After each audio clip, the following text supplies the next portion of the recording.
Para início de discussão, esse é o tipo de vídeo que eu nunca pensei que faria no canal. Mas levando em consideração o tanto de merda que ocorreu e ainda acrescentarmos a manipulação que a mídia faz para não contar a verdade ou distorcer a realidade dos fatos, é impossível não ficar calado a respeito disso. Eu também não cogitava por conta de diversos vídeos a respeito serem bastante enviesados, como feito pelo chavoso da USP, o filhote de ditadura da ideologia política que gosta. Inclusive, eu recomendo nem chegarem perto desse canal, pois o tanto de merda que ele fala é ao nível do ridículo. Bom, continuando, com o passar do tempo eu acabei me vendo forçado a falar sobre o sensacionalismo midiático, e creio que o ponto principal que fez eu me interessar nessa discussão foi o acidente de avião que vitimou a cantora Marília Mendonça, no qual a mídia em geral, Globo, Record, Band e derivados acabaram por emitir uma notícia falsa dela estar bem insegura, mesmo que literalmente o avião ainda estivesse fechado e ninguém tendo chegado perto de averiguar.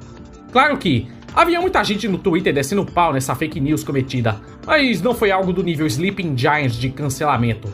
E também podemos apontar a culpa da equipe de comunicação da cantora por ter inventado essa nota. Ao meu ver, existem pelo menos 5 tipos de sensacionalismo, e em todas darem nomes para sermos mais específicos. O humorístico, geralmente usado por mídias jornalísticas, como as matérias do Jornal Meia Hora, Jornal Extra e o Agora São Paulo e etc., que falam em um tipo de linguagem popular para obter venda, já que são algo diário, sem serviço de assinatura. O sensacionalismo fora de contexto, geralmente usado por sites esportivos como a TNT Sports, ESPN, Fox Sports e por aí vai, onde geralmente pegam uma fala em específico de um jogador, treinador, jornalista e transformam em título de matéria com o intuito de gerar clique, principalmente quando é postado em redes sociais como o Facebook e o Twitter. O sensacionalismo de enrolação, usado em sua maioria por programas de auditório de fofoca, possui um fator de focar em uma matéria em específico para manter o espectador assistindo o programa o máximo possível, mesmo com os apresentadores sabendo que tal matéria ou convidado especial quase sempre se encontra no final do programa, e geralmente beira ao ridículo, ou até o nível do criminoso dependendo da ocasião. Um dos maiores exemplos negativos desse sensacionalismo foi o incidente envolvendo a jovem Eloá Cristina, que foi mantida em cativeiro durante mais de 100 horas em conjunto com um péssimo trabalho policial no intuito de resgatá-la de um psicopata maníaco. E os programas de TV acabavam por cobrir o incidente como uma espécie de espetáculo, com uma pitadinha de enredo de novela mexicana, onde o Hoje em Dia, da Record, e A Tarde é Sua, da Rede TV, cobriam ativamente o ocorrido, e até mesmo ligavam para a vítima e o psicopata, atrapalhando o trabalho policial. No final das contas, isso terminou com a morte de Eloá e ninguém foi punido, com exceção do próprio atirador. Também temos o sensacionalismo distorsivo, que possui o fator de manipular a verdade em notícias e matérias de uma forma que pudesse favorecer o seu lado ideológico. Geralmente esse tipo de sensacionalismo costuma dar junto das fake news e mídias alternativas como Terça Livre, Brasil 247, Diário do Centro do Mundo, Intercept, Carta Capital, Brasil Sem Medo e muitos que não dá pra citar. Apesar disso, também é tradicionalmente usado em programas jornalísticos de emissoras grandes como a Record TV, que por meio da interferência da Igreja Universal do Reino de Deus, utiliza a sua influência evangélica para dar a sua visão dos fatos, não importando se estão falando bobagens ou não. E um forte exemplo que posso citar foi o caso do ataque em massa da emissora contra animes focados em público adolescente e adulto, como Death Note, Shingeki no Kyojin e derivados.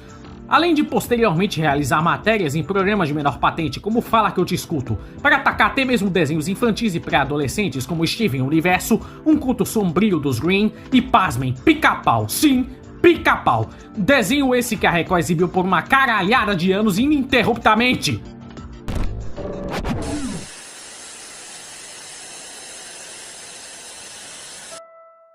E por último, e o pior de todos, vale ressaltar, o sensacionalismo do medo. Trata-se de programas policiais em geral, seja as versões nacionais ou versões estaduais exibidas em muitas emissoras em nosso país. Geralmente são exibidos em horários onde, se as leis tivessem um mínimo de funcionamento, com certeza não seriam exibidos.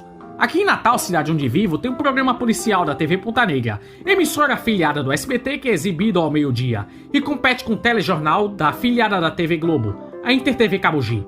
Esse programa, o Patrulha da Cidade, é apresentado por um cara chamado Papinha, e geralmente usa uma colher de ouro e utiliza de uma personalidade irreverente para contar acontecimentos violentos que aconteceram por aqui na cidade. E como os caras não têm a menor vergonha na cara, geralmente utilizam um borrão mal feito na tela para não haver reclamações de gore sem censura. E para obter audiência, em sua maioria são casos onde beiram ao cruel, como fuzilamento, chacinas e o que vier em mente.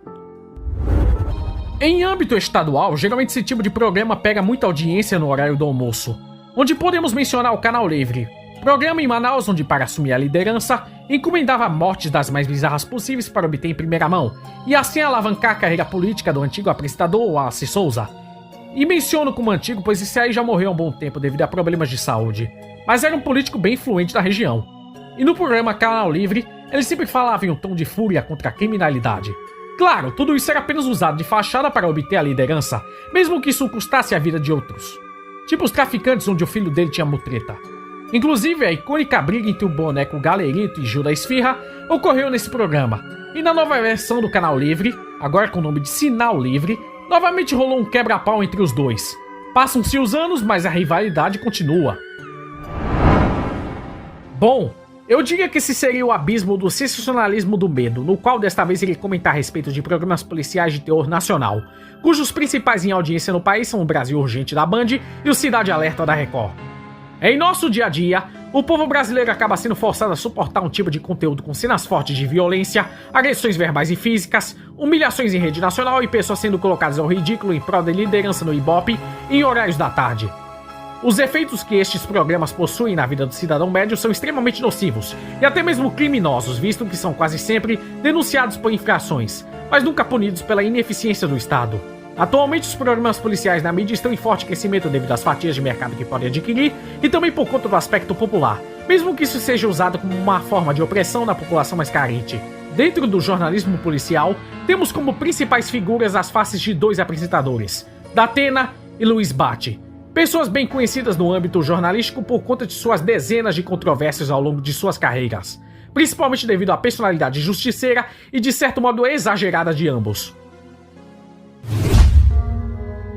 O Brasil Urgente, comandado pelo apresentador Datena, é uma espécie de patriarca dos programas policiais, visto que foi a partir dele que a moda se popularizou, onde seu apresentador exibe uma personalidade mais explosiva e indignada com a situação em que o país vive, mas nunca apresentando uma solução viável para tal coisa.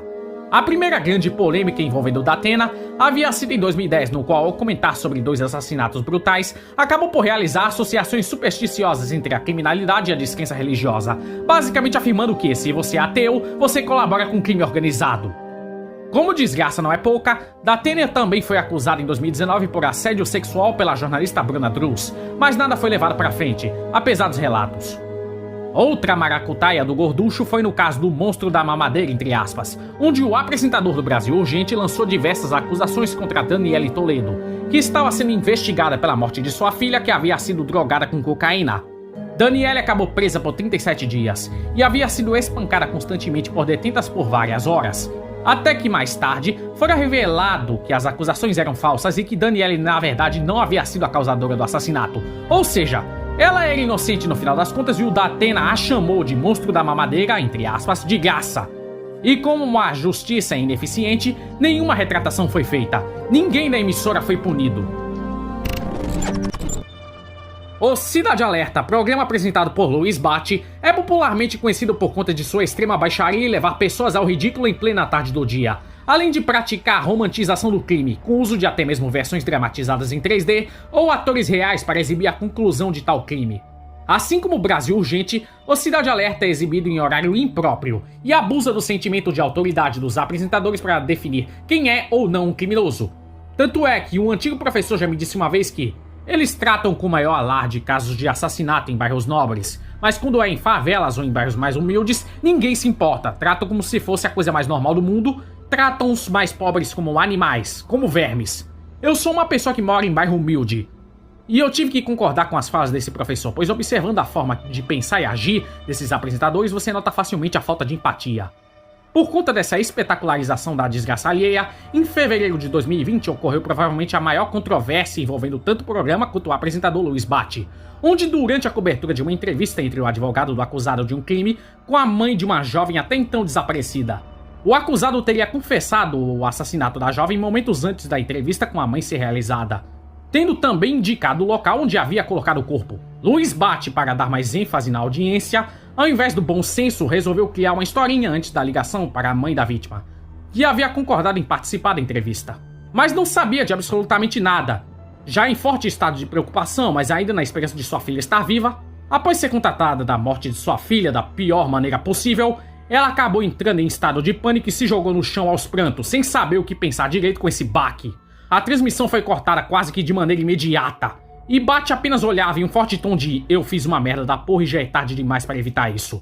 Cara, o filho da puta, ao vivo, usou o desespero de uma mãe ao perder a filha com uma notícia aterrorizante. Simplesmente não se retratou a respeito disso. Essa emissora arrombada do caralho, velho! Peço desculpas pela raiva, mas francamente, não tem como não ficar puto depois dessa. Eu apenas peço para que sinceramente não veja esse tipo de conteúdo para o bem mental de vocês. Não é possível que uma emissora comandada por evangélicos faça esse tipo de coisa apenas em prol do dinheiro e da audiência. Ainda com a pachorra de dizer que animes e desenhos animados influenciam crianças a praticarem violência. Nem eu seria tão cruel ao nível de fazer algo parecido, cara. Isso apenas fomenta o ódio, não faz a gente evoluir como cidadão. Isso só causa a sensação do medo, preconceito contra a população mais pobre e até mesmo seletividade ao falar de criminosos. Nada de bom vai sair daquilo. Não existe debate. Apenas existe a busca por audiência a todo custo, nem que isso custe a vida de pessoas. Vocês podem fazer qualquer coisa a respeito. Até mesmo optarem por ler um livro ou algum jornal de caráter mais limpo. O sensacionalismo como um todo, ele não é ruim. Mas é necessário saber quais setores você nem de perto deve se aproximar. E o sensacionalismo do medo é o maior exemplo disso. Eu curto o sensacionalismo humorístico, mas geralmente eu apenas fico por aí, pois o restante, meu caro, é só pra você passar raiva. De qualquer modo, o meu nome é Agami, e nos vemos em breve, meus amigos. Obrigado por me ver até aqui. Obrigado você por acreditar.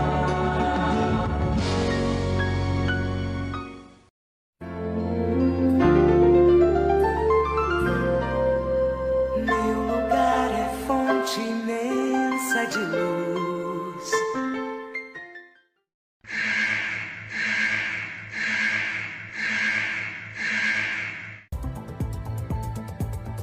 Alerta, alerta, notícia de última hora. Youtuber Pedro Agami é encontrado morto em seu quarto após tentar realizar sexo oral consigo mesmo.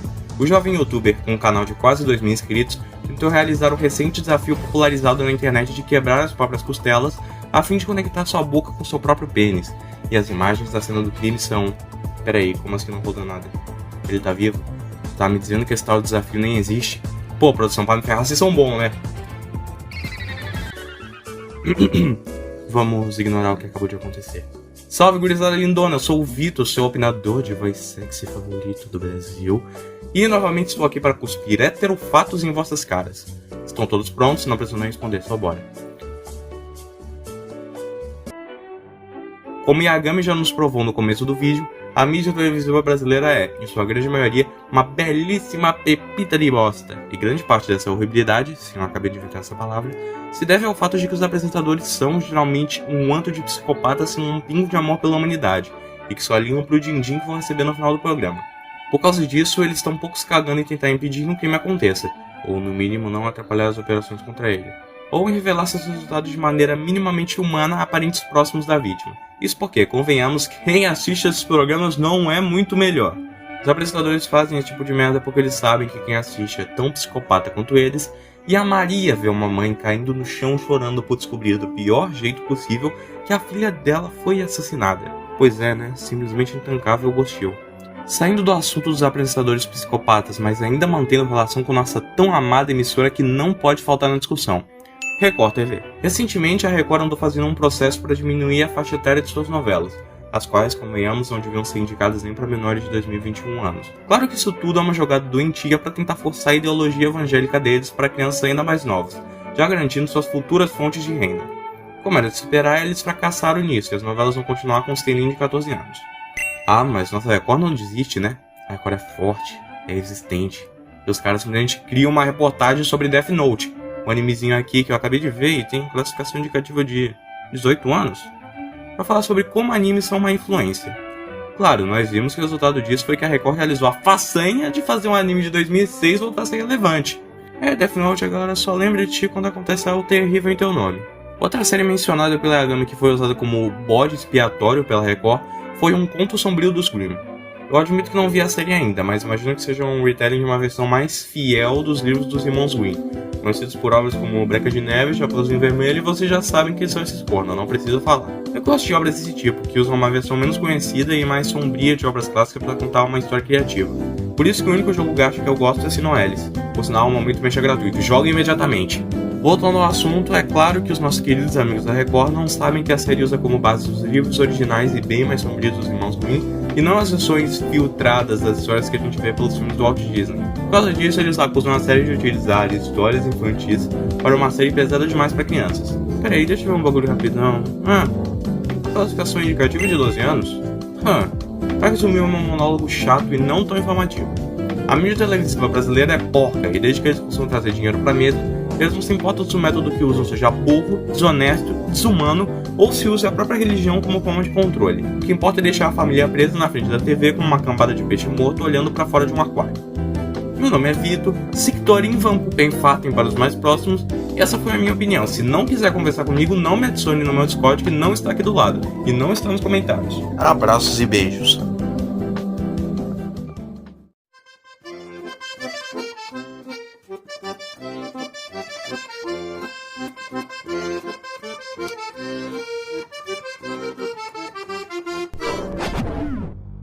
Olá, eu sou o PJ e hoje estou aqui para apresentar o caso que saiu em 1992.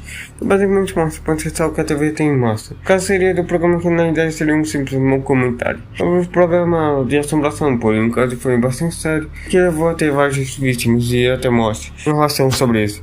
Para começar, o nome desse programa seria Ghostwatch, que conseguiu como assistidores grande parte da Europa. A forma que ela conseguiu atrair foi com propaganda que foram somente dados, coisas simples. Mas o que atraiu mais ela foi o que seria o único e o primeiro episódio, e que tive ao ar ainda por cima. Como vocês sabem, isso deve ter atraído tanta gente e tudo.